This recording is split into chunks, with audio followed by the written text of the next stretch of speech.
Hi everyone, I'm Nerd Bummer. And I'm Tactic, and we're two of the hosts of the Online Warriors podcast. Our podcast started as a way for three best friends to keep in touch and discuss their nerdy hobbies like movies, gaming, tech, and more. Since then, we've grown into a great community. Every Wednesday, we chat about the latest nerdy news before getting hands-on with our weekly nerdy adventures. And don't forget our high-stakes trivia game.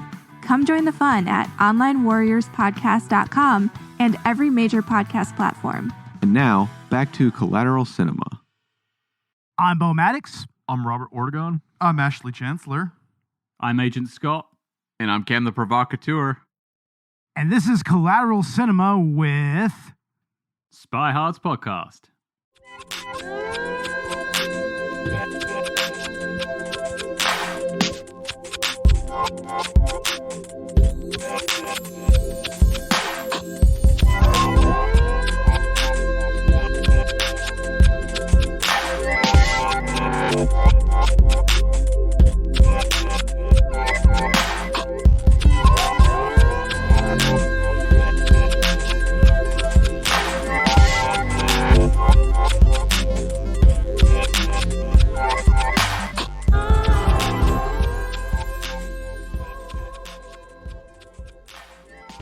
Welcome to Collateral Cinema, the only movie podcast that matters, where we focus on good movies, bad movies, and everything else in between in the world of cinema.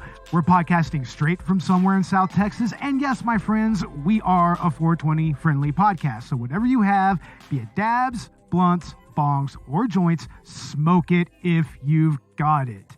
And welcome to our season 6 finale. God damn, guys, I cannot believe that we have gotten this far with this show, right? Stuck together 6 years, man. Almost 10 years. Something like that, You think right? we can go there? You think we can get 10 years?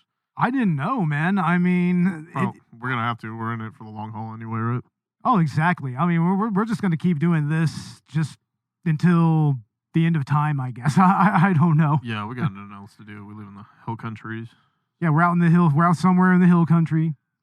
Yep. And... yeah, on our season finale, we actually have some very interesting guests with us who have been on the podcast before on our Star Wars prequel episode. And that is Cam the Provocateur and Agent Scott from the SpyHards Podcast. How are you guys doing? Living the dream. Wonderful. Yep. Thank you for having us back on the show. We're keeping up our sort of score, our record of coming on your show and not talking about spy movies, despite that being our expertise. Exactly. I mean, I don't know. I guess there's some espionage and intrigue involved in Star Wars, so maybe that's kind of up your alley, especially the prequels, you know? Yeah, Rogue One counts as a spy movie. Definitely. Yeah. That wasn't bad either. Rogue One's pretty cool. Yeah, Yeah. Rogue One is awesome. I like Rogue One. Yeah, Rogue One is probably actually one of the better Star Wars movies, and it's not even part of the quote-unquote Skywalker saga. Yeah, I mean, and that needed that, you know? Yeah. But speaking of Star Wars, we're actually doing a movie with Mark Hamill in it, and it's kind of a unique movie for its time, right, Robert? Yeah. I don't know, I'm just thinking Peter Cushing, like you said, Rogue One when they CGI'd him, right? Oh, yeah. That was amazing, dude. That was amazing. Go. We got to go back to Star Wars, right? Yeah, okay.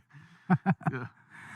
But we are doing the Mark Hamill and Annie Potts road movie / car movie / romantic comedy, Corvette Summer, which is kind of fitting because here in Texas, we're officially kind of getting our first dose of summer. Like, it's starting to get up into the upper 80s and lower to mid 90s. That's like pre-summer. And then eventually we're just going to get slapped with the triple digits after a while. Yeah. So It's going to get hot. yeah. But this is a fitting movie to start that off with, right? Definitely. Yeah. Yeah, I agree. And Go ahead. go ahead. Oh, you do it. No, that's it. That's all I had to say. Damn it, Ash. Anyway, Corvettes, and it being summer, we should go get one Corvette Summer. I know. I wish we could have a Corvette Summer right now. Wouldn't with, that be awesome? Margot Robbie and Brian Gosling. Drive that Corvette Barbie car, right? Right, Ash? Right? Exactly. I mean, this is another car movie, right? So that's why this was your pick, Robert. But to our guests from SpyHards, What out of all the choices that we presented to you to come on and guest on an episode, what made you stand out? Or what made this one stand out for you?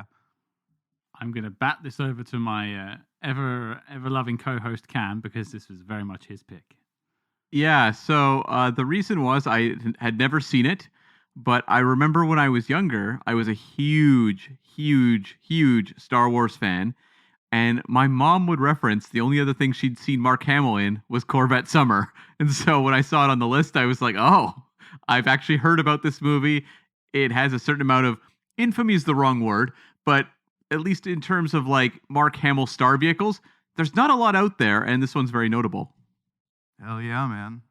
Yeah, I mean, I think this was right around that time frame too. I think this was right after the original Star Wars, if I'm not mistaken. This was 1978, so yeah.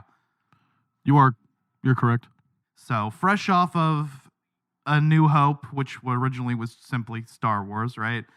Mark Hamill did a car movie with Annie Potts. Yeah, I mean, the only thing I'd seen him in outside of this was like Time Runner. Like Mark Hamill's star, it seemed exploded for Corvette Summer, and then it was back to Star Wars. And there's not a lot of other star vehicles until like the early 90s.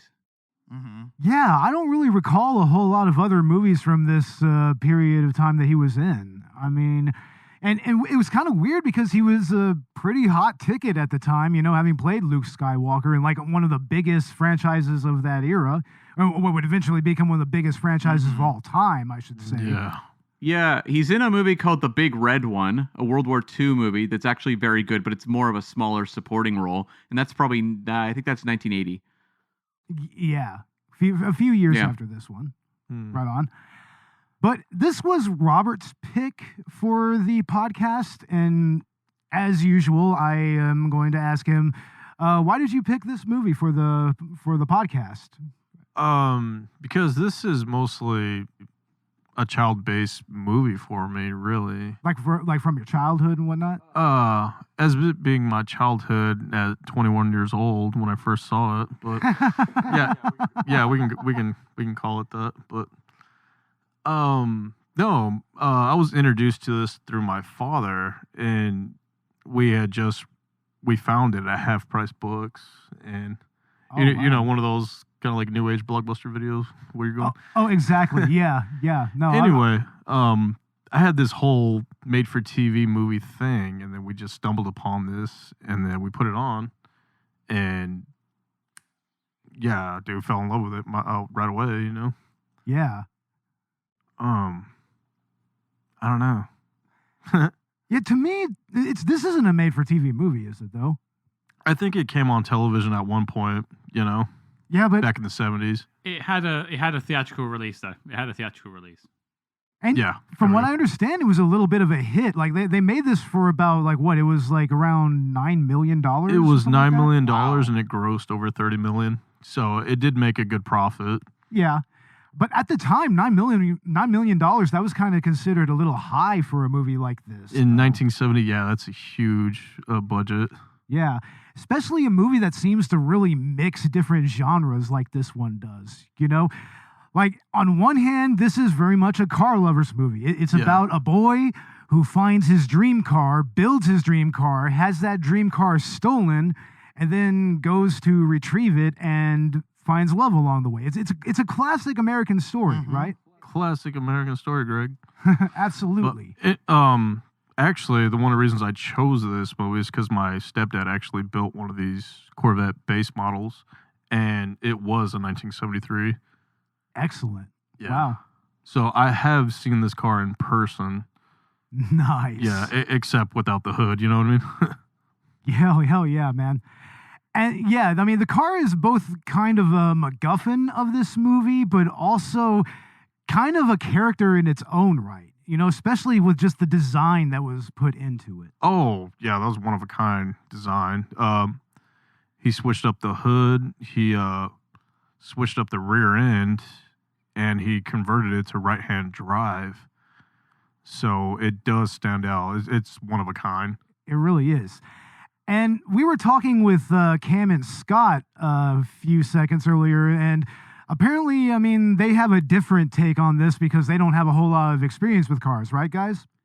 Well, I mean, I've drove for a very long time before I wasn't able to drive anymore. I would just say, in terms of the right-hand drive, I did feel very much at home, as we do use right-hand drive here in the UK and drive on the correct side of the road, obviously, compared to all you North Americans. But you know, it's interesting because I think I've driven like maybe one or two cars in my entire life, but Cam doesn't even drive, so we haven't really got that sort of physical like appeal of a car. Like I don't think Cam or I see a car and go ooh ah. No, it's more just that's the thing. Yeah. Really? Oh, man. I was 12 years old. My first car, you wouldn't believe this, was a 1970 Mach 1.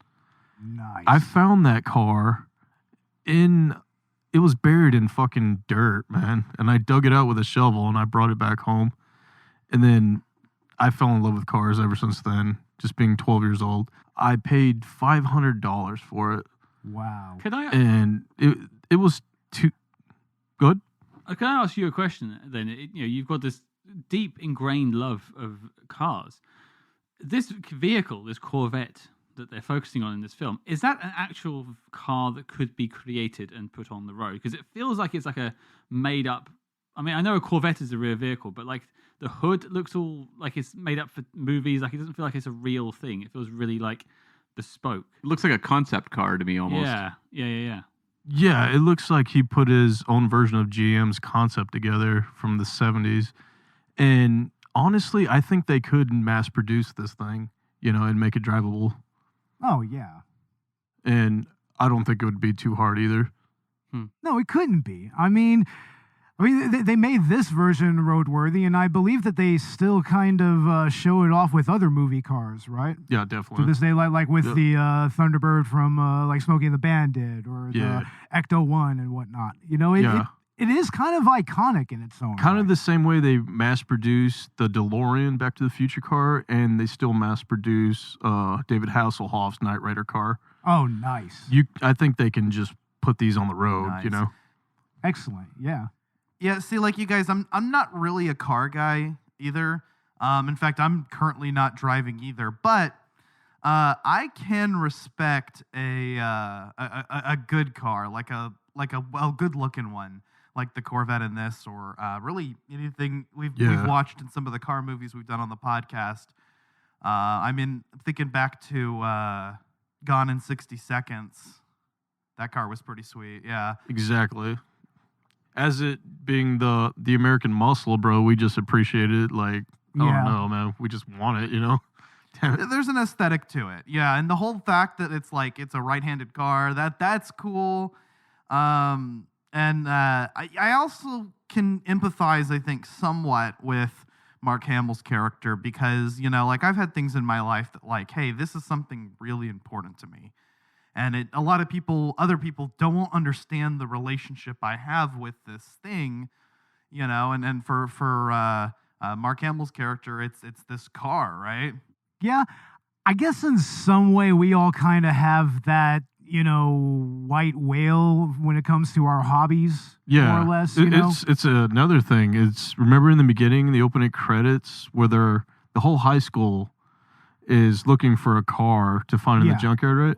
Yeah. So they're looking for this car, and Mark Hamill pretty much almost gives up on finding a car, and he sits down, and the Corvette emblem just lands right on his lap, right? Almost as if it's kind of ordained from heaven, right? Yeah, almost like it was destiny, almost like it chose him, Exactly. And then he looks up, and then there's the body of a stingray, right?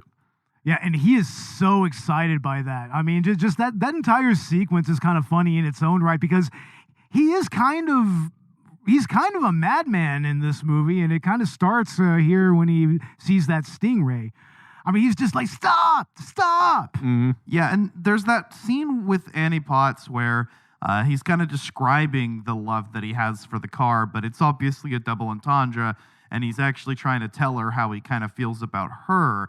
And I actually really like that sequence because, it's just the way that he describes this love that could, and be interpreted for her or for the car.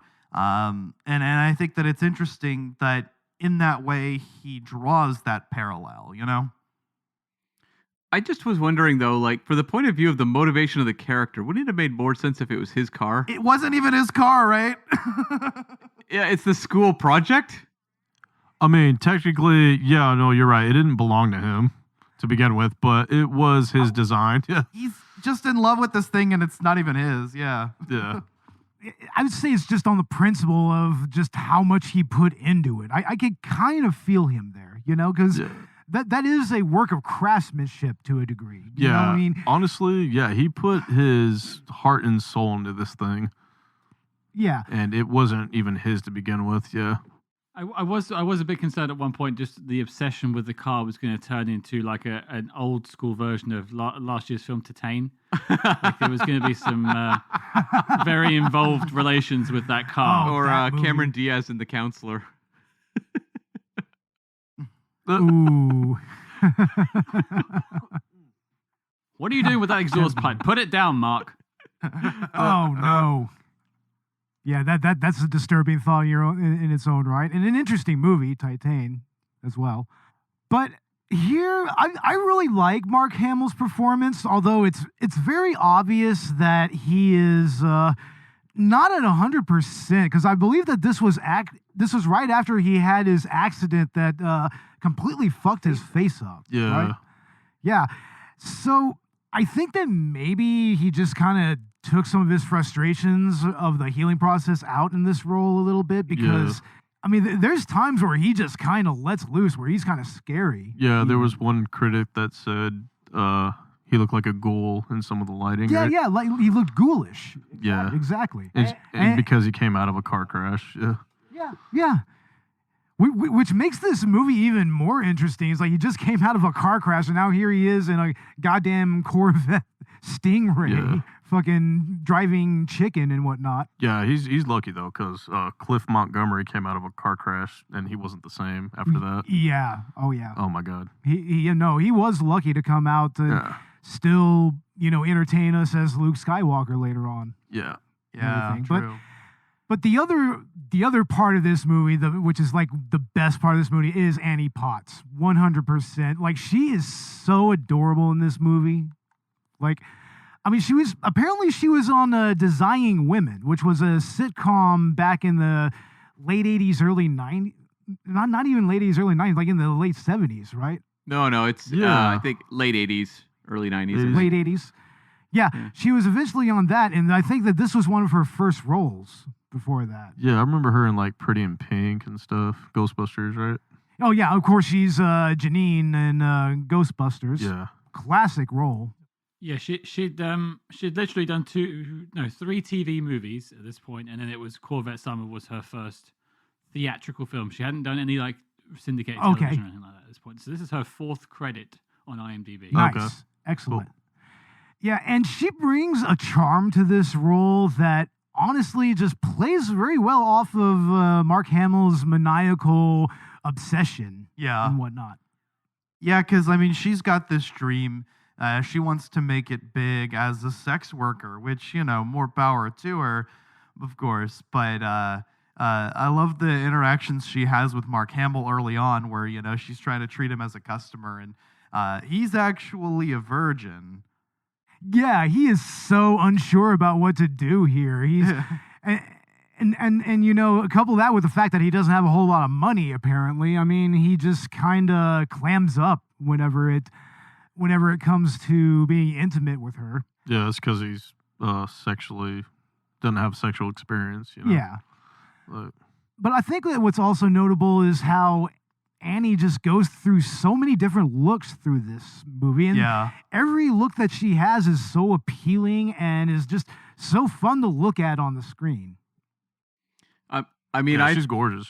I was amused. This is the classic 80s, 90s trope of the female sex worker who hasn't actually done any work yet.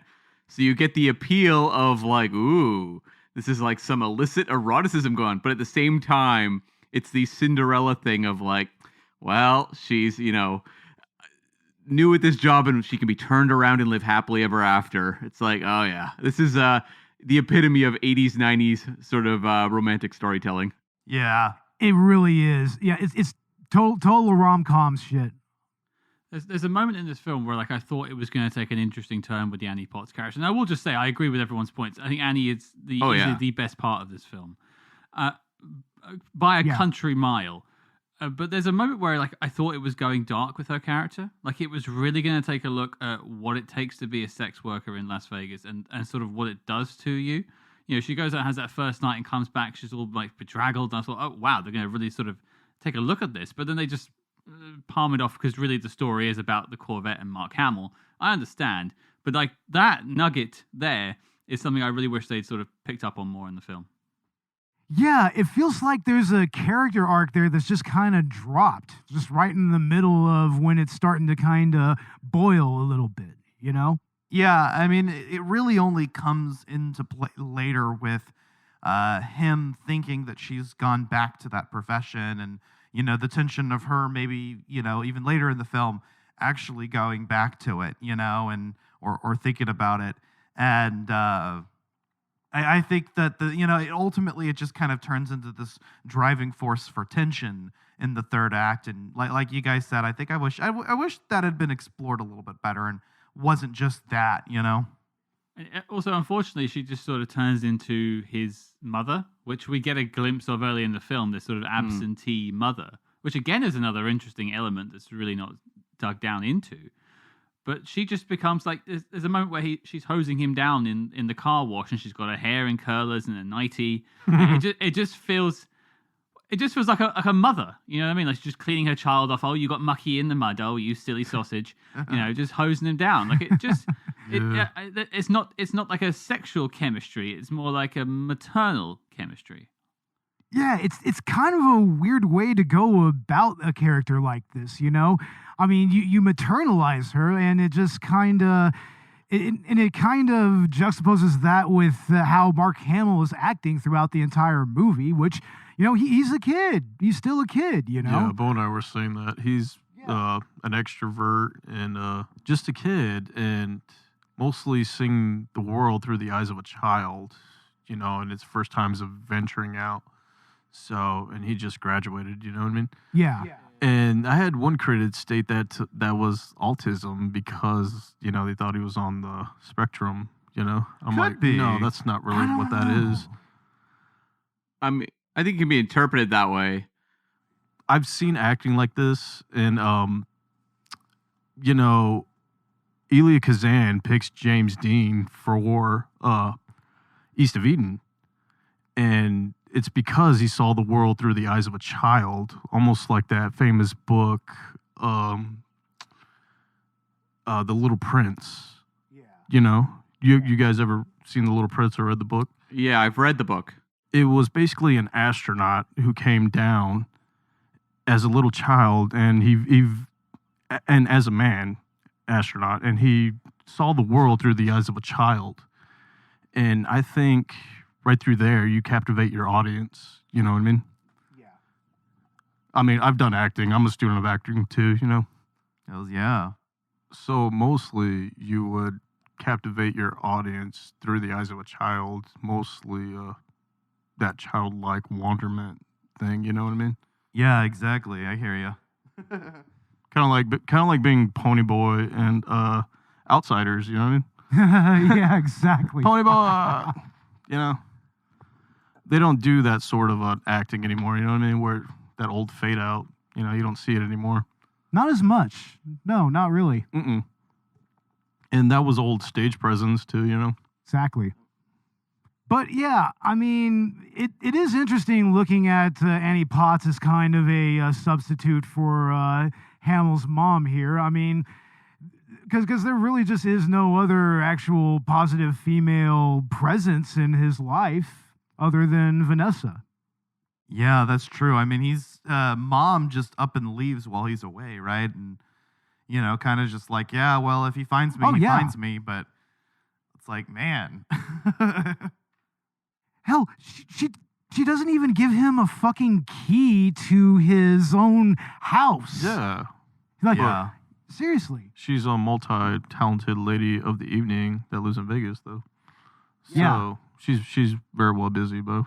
Yeah, I mean, she goes to like a lounge, which I'm sorry, in the grand scheme of things, lounges are tacky as fuck. Give me a dive bar or so, just a straight pub or something like that, right? Yeah, just your basic pub, like American Werewolf in London. Or Shaun of the Dead. There you go.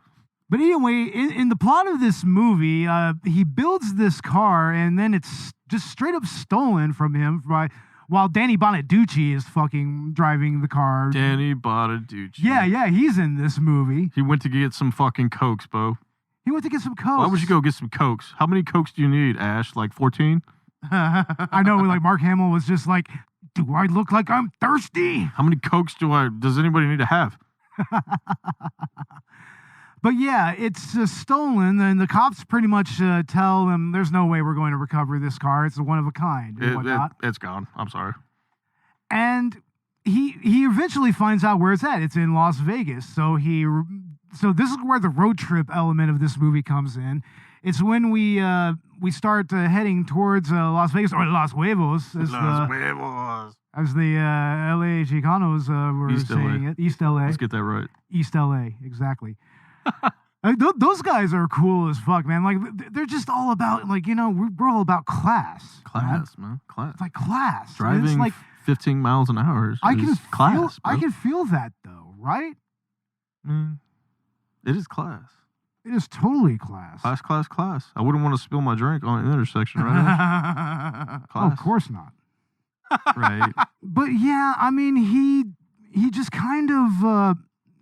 to me, it's just more about, you know, the journey than anything. You know, it's like eventually he does get the car back, but in the end, that doesn't matter, right? Because he just gives it back to the school. He doesn't, after all this time of claiming that it's his fucking car, he doesn't even keep it in the end. It's all about, you know, his overall arc and kind of growing beyond the car a little bit. I think it was more of a principle, too. Yeah, it's more or less by principle. It was a principle and the fact that his heart and soul was into this thing. But also it's the fact that, as it turns out, Mr. McGrath, his shop teacher, he's the one that's in on the car thievery. Mm. What he pretty much heads up the car thievery. Mm.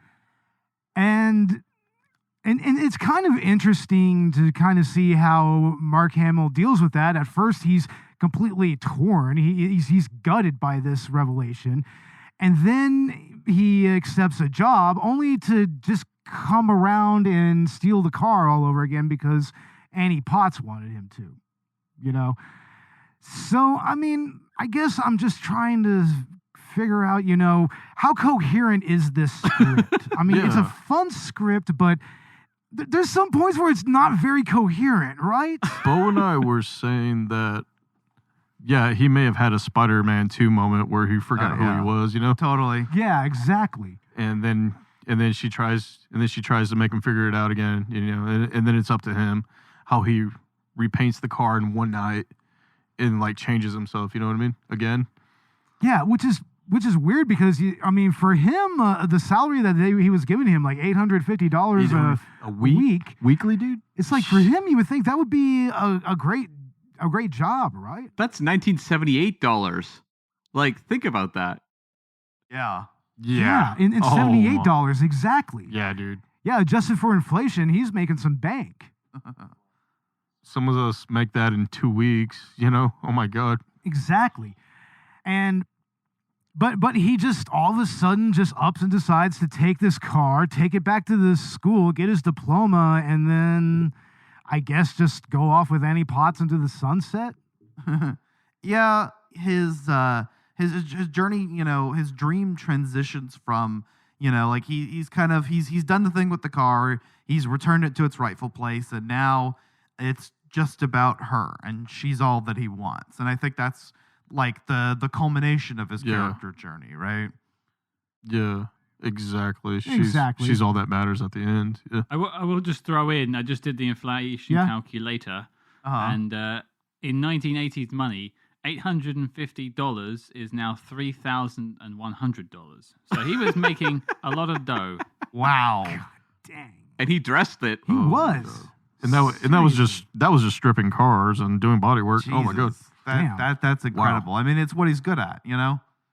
Yeah, he's got talent. Yeah, and I like how at that Definitely point he actually negotiates his salary and he negotiates the manner in which that he's paid. Like, listen, you know, like you had to crush my dream for this, so, and he knows what he's worth.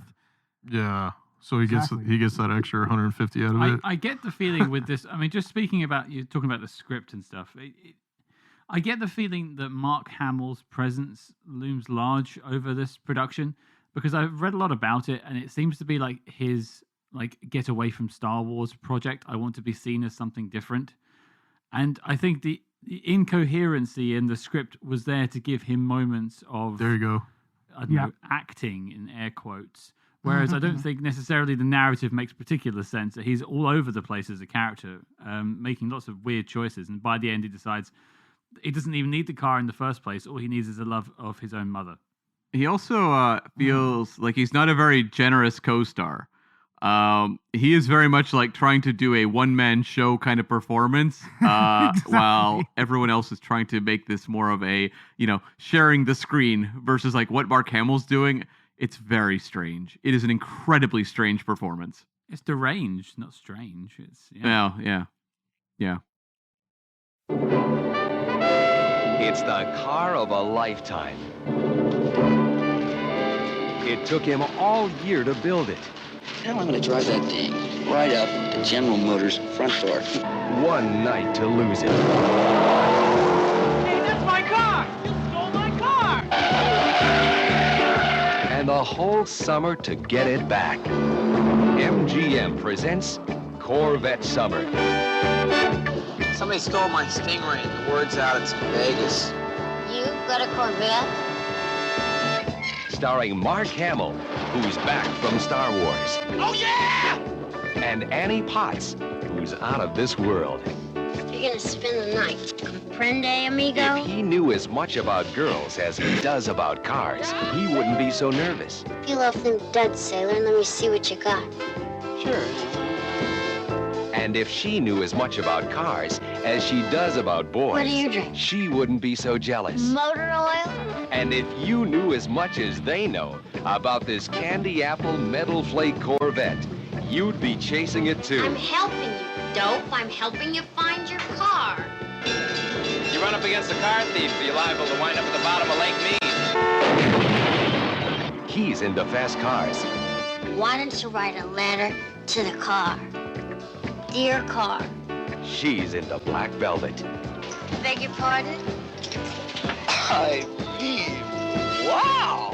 Together, they find love, You have no right to take me anywhere! excitement, and danger. On the trail of a stolen Corvette. Stop this car! Stop it! I'm getting out! Oh, no, you're not.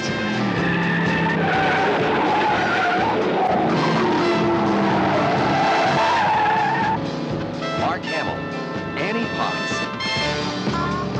It's the girl, You're insane! the car, and the time that separates the men from the boys. Corvette Summer, That's a terrific car. a fiberglass romance. Yeah, like I said, a maniacal madman throughout the entire movie. It's almost a mental illness. It's the car thing, you know. Yeah. Sorry. But like I said, he was probably pretty loopy after his Yeah. accident. Yeah. You know, that I think that really had a lot more to do with it than anything. Because, I mean, the man's face had to be reconstructed, Yeah. for fuck's sake. And Still going through recovery, even though doing the film too. yeah, and I can kind of get why he did a movie like this. I mean, there's some stunt work in here, but not a whole lot. It's not probably not nearly as demanding as, say, what he was doing on Star Wars, on any of those movies. So, I mean, maybe for him, he kind of saw this as kind of a low impact role after having such a traumatic thing happen to him. I don't know. There's a lot of stunts in this movie, and I mean, Star Wars is mostly special effects, right? And Well, he could have had a stunt double for most of this. that's so. true too. The villain, Yeah, I think the villain, So. They Yeah, usually obviously. You're not wrong there. The villain clearly had a stunt double, given the crash at the end where there was a man in a black helmet careening off the road. Exactly. Oh, that chase scene at the end, bro, where they're on the highway, like heading back from Vegas. That was amazing, too. That was almost like something out of like Vanishing Point. Oh, definitely. And then, of course, you have Annie Potts the entire time just being like, where do you get off? Yeah. You know, just doing her whole thing and just tearing into Mark Hamill the whole time. She does not knowing what's going on, doesn't realize. She has no idea what's going on. He just barged into the hotel room that she was filming in and just took her, you know. And yeah, that last scene where they play chicken, it's like that is hilarious. Like they're in a quarry, right? Like some type of rock quarry. A rock quarry, and then the car chase scene, and then they end up in a gory somewhere, right? And then a rock quarry. And then they get back onto the road, and that's where they have their final showdown. Yeah. And everything. And he turns back around, he whips the car around, and then it's like a whole chicken run right there. You know what I love is that you kind of think that they're going to do that whole trope where once the car wrecks, it just automatically explodes, but it doesn't. But they just couldn't help themselves. He still had to pull out his .45 and shoot the car and blow it up. Yeah. They just couldn't help themselves. I mean, I was telling Bo they wrecked a nicer car too. That was like a Pontiac Formula 400, right? Well, they probably had 4 or 5 of them that they used. Yeah, I mean, that's a nice car. I was like, dude, that's an early stage Trans Am model. I wouldn't want to blow that up, you know? Oh, hell no. Shit. But they did. They blew it up. Yeah. I like the other different genres that are kind of at play here. Like, as a rom-com, this is pretty much all Annie Potts' role. Like, she's playing the rom-com here. I mean, Mark Hamill is just in another fucking headspace. I don't know what movie he's in. He's just coming out of the first Star Wars movie. Just coming out of the first Star Wars movie. He's just movie, realizing what happened and that he's a big star now. He's doing his audition tape for the Joker. I think like it's the 1970s. He is trying to do some sort of gritty character work in a movie that does not support gritty character work. Yeah, that would explain why it feels so out of place. You know, like he kind of almost feels like he's playing it straight and not really like playing it like a rom-com. You know, maybe just showcase what he can do. and this was the movie he chose to do that in. It's like he was watching Taxi Driver 2 years earlier and was like, I'm going to do that.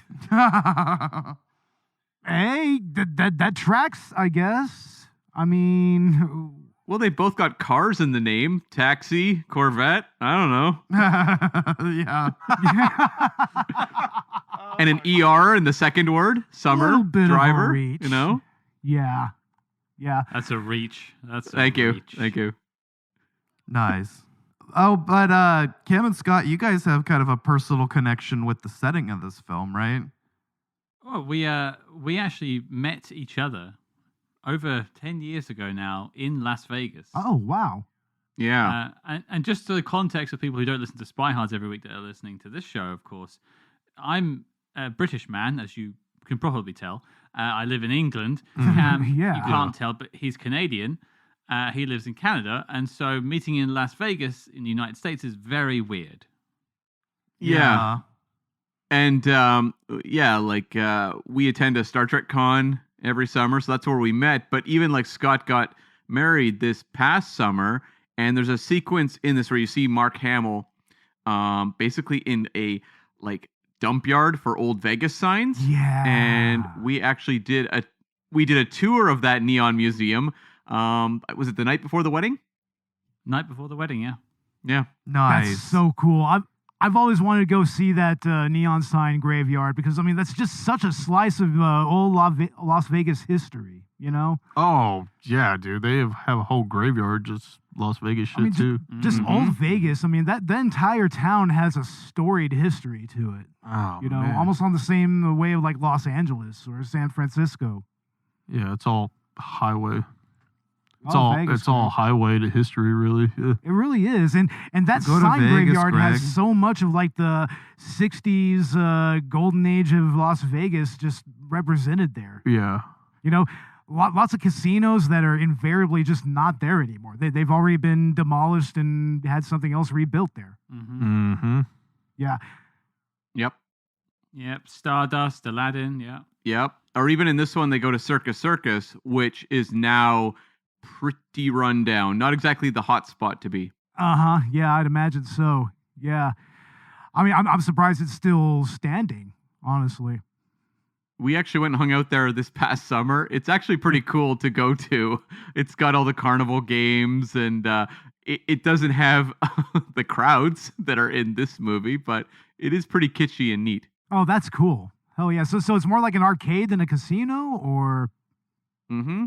Yeah. Oh, yeah. There's a whole like theme park that they built inside of it. Oh, wow. Yeah, there's a whole theme park inside of it. But also, like, me and Cam are both moderate fans of the 1970s James Bond film Diamonds Are Forever, which, of course, also took place in Las Vegas. And we've done like tours around Las Vegas looking at sites that are in there. But there was a lot of those sites in this film too. So I was sort of sitting there picking those out as well, which was nice to see. That's awesome. That's a cool little connection between those two movies. Yeah. Wow. Nice. That was awesome. Yeah, that must be pretty cool. Mm-hmm. And I mean, for all I could tell, the quarry they were in may have been the same quarry that Bond had his like bike chase in. I can't tell. Who knows? Probably. I wouldn't be surprised. I'm not really sure how many. I mean, I've never been to Nevada, so I can't say what kind of quarries are outside of Vegas or not. So, but all gold and silver. Right? I don't know. It was probably more like marble or something like that, or just rock quarry or something like that. Yeah. Yeah, but I guess we can go ahead and start just kind of getting into our final thoughts on this movie. On Corvette Summer. I'm sure that there's a lot more that we could talk about here, you know. We probably could. Like the size of the engine. The size of the engine, yeah. Well, you can get into that in your final thoughts. But we usually start with our guests with our final thoughts. So let's go ahead and start with Cam. I think this movie is a very interesting curio. It's like, basically, it's a showcase for Annie Potts, and you can understand why she became a star. It's very clear. The material she is given is not great, but she can run away with it and just like pop off the screen. Like, it's very clear that this is someone who is going to be a kind of household name for many decades to come. And Mark Hamill, it's interesting to see him in kind of this uncertain phase. He's become a star thanks to Star Wars, but like, what does he do now? Mm-hmm. And it would be, I think, a little while before he'd figured it out. So I wouldn't say like overall this is a movie that holds up particularly well, but that doesn't mean it isn't interesting to watch. Yeah, I can see where you could say that it doesn't hold up well, you know, like especially a lot of the old scenes in Vegas and whatnot. But yeah. But yeah, no, it absolutely is a showcase for Annie Potts. I agree with that 100%. It's still, you know, I think it's still fun to watch nowadays, even if you hadn't seen it before. Yeah. You know, you're scrolling through Netflix, you pass it once or twice, or maybe even 10 times, and then you finally put it on, and like, hey, yeah, it's not a bad movie, actually. This is a good movie to watch and have fun with. Oh, yeah. If you know, you're a car enthusiast, really, mostly. Yeah. But all right, Scott, your final thoughts.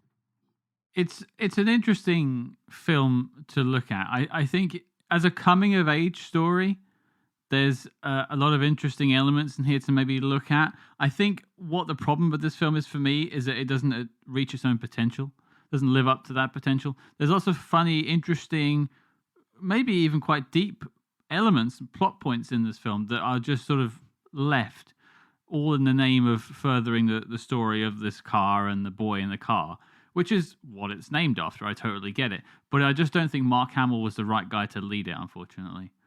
I don't know much about the director either, but I think in a different director with a different lead, I think people might still be talking about this film.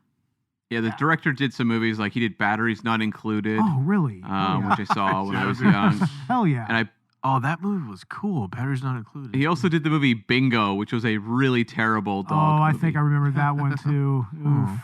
Yeah. Yeah. But going off Scott's point, I do kind of feel like in some ways Annie Potts should have been the lead in this movie, maybe, and Mark Hamill should have been the side character, because it kind of feels like his character is just kind of shoved into this rom-com featuring Annie Potts in a road movie, right?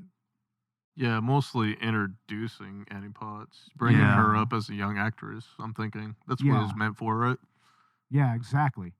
That's what it looks like. For the most part. All right, Ash, what are your final thoughts? You know, I'm not a car enthusiast, but I am a fan of. You drove a Monte Carlo. You're not a car enthusiast? I know, and I loved it. What? I'm not a car enthusiast, but I do recognize, you know, like the aesthetic attraction to certain cars, you know, and you know, as a Chevy guy, I mean, I could call myself a Chevy guy. You drove a Chevy Monte Carlo, bro. Come on. Yeah, I like Camaros too, and Corvettes are pretty cool too. So I think I can empathize somewhat with, you know, like the character journey that Dantley goes through, Mark Hamill's character, because, you know, I've kind of had my own passions in that way. But I think, like you guys mentioned, the plot isn't as well written as it could be. And I think Mark Hamill's trying to kind of deliver an eccentric performance, is I think a good way of putting it, during a time in his life, which is interesting. But I think that it's actually kind of it's kind of fascinating seeing that along with one of Annie Potts, I guess, you know, like up and coming performances, you know, and kind of like you guys said, basically introducing her to the world. She does stand out quite a bit. And so I really like, you know, I think, I guess kind of the chemistry between those two performances is interesting to me. And I think it's a fun movie to put on. I mean, I think we put this on like 3 or 4 times since we were planning on recording this podcast. And, you know, it's a fun movie to just kind of have on and, you know, maybe smoke and drink a little bit and definitely have a good time with your buds. Definitely. Absolutely. Yeah. And mostly, I had to show you this because it was Mark Hamill's basically second on-screen performance, you know? Yeah. Yeah, no, I'm a fan of Mark Hamill, you know, like I love him. I love his spicy tweets. I love his little, like, just anytime he decides to do anything Star Wars related, I get a little giddy.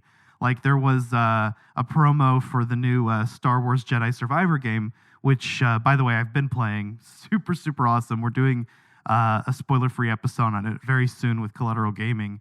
But there was a little promo with Mark Hamill kind of training Cameron Monaghan, and it was really actually funny. I loved it. Oh, yeah, man. Yeah, I remember that commercial. It was on YouTube a few times. And yeah, I agree with you. He's a lot of fun. But we'll go ahead and get to Robert's final thoughts. My final thoughts. Said a lot already. I would recommend this to somebody who hadn't seen it before. And if you're a car enthusiast, probably go ahead and watch it. And I think it's mostly like that late night for TV thing I'm used to back in the day. Kind of like Martin Sheen's The California Kid. Yeah. I grew up off that stuff, man. So or Born to Run, which we did Born last to Run, season. yeah. I grew up off of late night, like action, thriller, television. Yeah, like on TNT and TBS and whatnot. Yeah, all the old stuff. And anything car related, you know, I just fall in love with it, you know. So this movie is right in one of my top 10 probably too, yeah. Top 10, hell yeah, man. Yeah, and Annie Potts, I mean... Annie Potts, I mean, she gave a good performance and she was gorgeous the whole time, yeah. I'm not sure if she was just nominated for it or she won it, but I think that she got a Golden Globe for best new actress on for this performance, actually. So nice. She is kind of the breakout performance here, isn't she? Oh, yeah. Absolutely. Yeah. Yeah. She's the most remarkable part of this movie, other than the car, and Yeah, she's beautiful. and also Mark Hamill being a lunatic. Right. We also, though, have Brian James a few years before Blade Runner, so it's got that going for it, too. Oh, yeah, exactly. From Blade Runner. Yeah. He's one of the car thieves, right? Yeah. He's the one who's like, bye-bye, little buddy, and then he just drives off. Oh, he is in Blade Runner. Yeah. Yeah, he is in Blade Runner. Shit, dude. Hell yeah, man. When they paint the car gold, I'm like, dude, why would you paint it that color? Why would you? That is so ugly, right? It's like, I told Bo, dude, I painted a bicycle that color. It was okay when you were a kid in the 90s, but it's like, nah, an entire car color, dude. Yeah, it's one of those things that when you're younger, it sounds like it would be a good idea, but it looks really cool. isn't. I mean, that gold flake was new back then, right? You know, it's like some goth kid saying, like, I'm gonna paint my entire room black. Yeah, no it's like, shit, dude. Dude, I don't think it's gonna work out the way you think it's gonna work out. Yeah. You know? But as for my final thoughts, like we said, to me, this is very much an Annie Potts movie more than it is a Mark Hamill movie. It literally feels like Mark Hamill's character was just in the car itself was just kind of shoved into an Annie Potts rom-com. And there's certain elements that it works, you know, but like we were talking about, there's certain plot points that come up that are just kind of but the Corvette chose him, Bo. Remember that? The destiny. Corvette chose him. The emblem just doesn't fall into your lap out of thin air, right? To me, it kind of explains why it explains a lot of the incoherence in the plot and whatnot, and why there's so many story points that are just kind of left by the wayside. So, but yeah, Annie Potts is amazing. Mark Hamill is a lunatic in this movie. Bless him. But from what I understand, this is his favorite movie, which I can respect. I mean, I'm sure he has a fond place in his heart for it. And yeah, the car is pretty awesome. So, yes, it is. Oh yeah. Yes, it is. Well, we'll go ahead and start winding things down by switching back to our. We got maybe 10 more minutes here.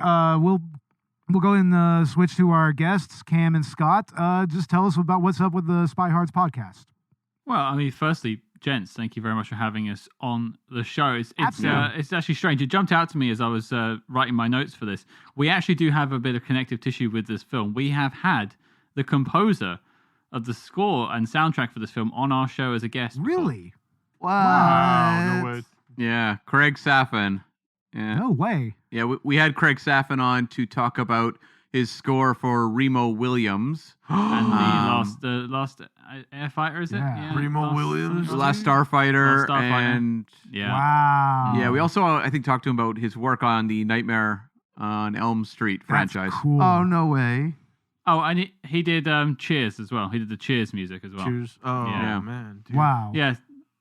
That's a pretty old one for us, actually a couple of years old now at this point. But yeah, I mean, what's going on with us? I think by the time this is out, we will have just dropped our huge, gargantuan review of Spectre, 2015's James Bond film. We have a couple of interviews coming out with that too. Gary Powell, the esteemed stunt coordinator, as well, joining us on the show that week as well. So yeah, a lot going on SpyHards, plus tons of interviews in the past, tons of films, tons of spy movie reviews. Spectre. Yeah, come find us wherever you find this podcast. Is that the last Daniel Craig movie, Spectre, right? That's second to last one. Oh. No Time to Die was the most recent one. Spectre was the one before. That's the one that's got Dave Bautista in it. Oh, man. Yeah, those Monica Aston Martins were Bellucci. nasty, dude.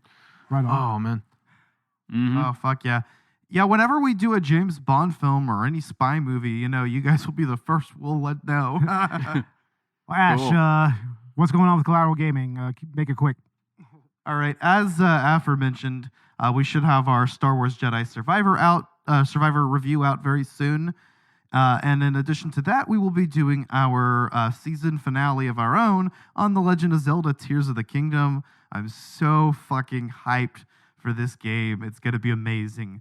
Part 1 will be a spoiler-free game launch review, and Part 2 will go into full spoiler details and wrap up Season 5 of Collateral Gaming. Excellent. Hell yeah. And this is it for Collateral Cinema for the timing until October for season 7. We've really had a great season this last half a year and whatnot. We'd like to thank all of our guest hosts for being on the show. We love each and every one of you. And also, you can find us on Patreon at $1 and $5 tiers for both Collateral Gaming and Collateral Cinema. You can find us on Instagram, Facebook, and Twitter. And you can find us wherever you get your podcasts as well. And one more thing, guys. We did dedicate this season to our dear friend Dave Kelly, who unfortunately passed away before our season began. So, Dave, this is for you. We love you, man. Love you, Dave. Oh, I miss you, bro. Quick drink. We miss him so much. And yes, we thank each and every one of you for joining us this season. It's been a lot of fun, and look forward for more commentaries, more director's cut stuff. We have a Super Mario Brothers episode coming up very soon on the new movie. And yeah, we will definitely still be active during the postseason. So yeah, I mean, for sure, I think we should do Guardians 3 because that just came out this weekend. I've heard a lot of really good things. I love the Guardians films. Yeah, we need to talk about Guardians 3. We need to talk about Scream 6. Like, I mean, we're going to try to stay on top of all the new releases this summer. So stick around for that, and also some other episodes and other content from the director's cut. So, yeah, thanks for listening to us this season. It's been a lot of fun. Guys, y'all have anything else to add? Look for Texas Sundown. Yes, Texas Sundown. Starring Ashley Chancer and myself, Robert Ortegon. Exactly, with camera work and some directing by yours truly here. All of us at all of us. L Company Production. At Collateral Media. Collateral Media. Collateral Media Productions. Section 9 Studios. Section 9 Studios. And we'll try to help anybody if they need it. Exactly, yeah. If y'all need help with anything, any type of content or anything like that, we might be able to help you out, so hit us up. But I guess that we can go ahead and wrap it up. This is kind of a short episode for a season finale for us, but you know, I think we said all we needed to say about this movie, and we have much more coming down the pipeline. More car movies, Ash. Yep. More car movies. Hell yeah. More disturbing movies, of course. I think we're going to be doing Pink Flamingos. Yeah. I believe we're also going to be doing Trick or Treat, right, Robert? Trick or Treat and Halloween. Trick or Treat around Halloween? Yeah? Yeah. Yeah, the anthology movie? Yeah. And I wanted to pick The California Kid as one of our next episodes for next year. Excellent. The California Kid would be awesome. Starring Martin Sheen. So be on the look for that one. It's on YouTube if you can find it. Yep. And yeah, just stick around, folks. We're going to have even better quality episodes coming up, and we're probably going to be expanding our Patreon as well. So join us there, $1, $5 tiers. And I guess with that, we can wrap this season up finally. Thanks again for being on, Cam and Scott from the SpyHards Podcast. Yeah, thanks once again. No, thank you. Thank you for the invite. Thank you. Thanks for having us. Thanks for allowing us to see you off on your season finale. Definitely. Yeah. It was fun having you guys with us. Honestly. And we'll definitely have you guys back on anytime, and y'all can hit us up for whatever episode. If y'all have something in mind for us, like, we would love to join y'all. So... For sure. Definitely. For sure. Until then, we'll always have the Corvette and Annie Potts. Oh, definitely. We'll always have Annie Potts and the Corvette. Exactly. Actually, yeah, I like this episode with you guys. Thanks for being on the show. Yeah, it was a lot of fun, guys. Our pleasure. Thank you so much. And with that said, I'm Bo Maddox. I'm Robert Ortegon. I'm Ashley Chancellor. I'm Agent Scott. And I'm Cam the Provocateur. And this was Collateral Cinema with the SpyHards Podcast. Season finale is finally in the can. See y'all later in October.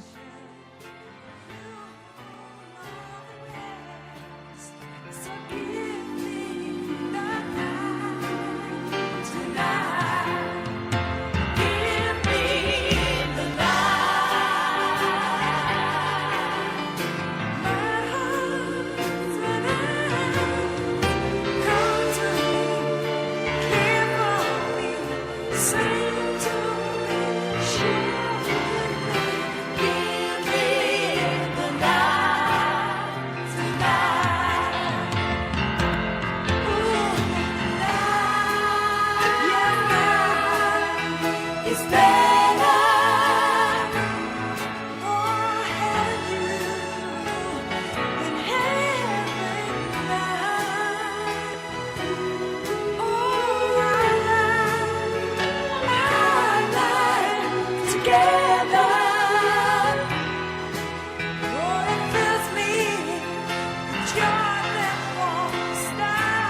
Cinema is a Collateral Media podcast. All music and movie clips are owned by the respective creators and are used for educational purposes only. Please don't sue us. We're poor.